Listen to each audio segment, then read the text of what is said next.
Hey there, welcome back to our channel. Today, we're going to talk about office cleaning mistakes that you need to avoid. A clean office is not just about having a neat space. It's about maintaining the health and well-being of your employees.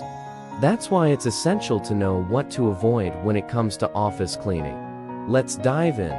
First and foremost, overcleaning can be harmful to your employees.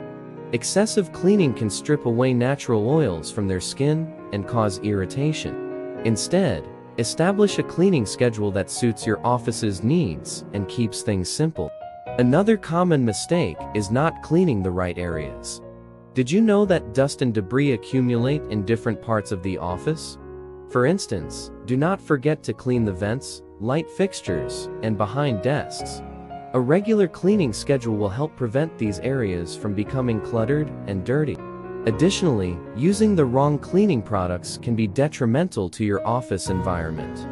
Always use products designed for the specific surfaces of your office to avoid damage and ensure a healthy, clean space.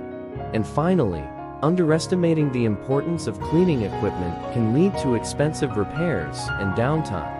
Invest in high-quality cleaning supplies and tools to make sure you have everything you need to tackle any cleaning task. There you have it. Those are some of the mistakes you need to avoid when it comes to office cleaning. If you're looking for reliable cleaning services, don't hesitate to reach out to Limpier Cleaning Services. We pride ourselves on providing exceptional service and maintaining the health and well-being of your office space. Thanks for watching, and we'll see you in the next video.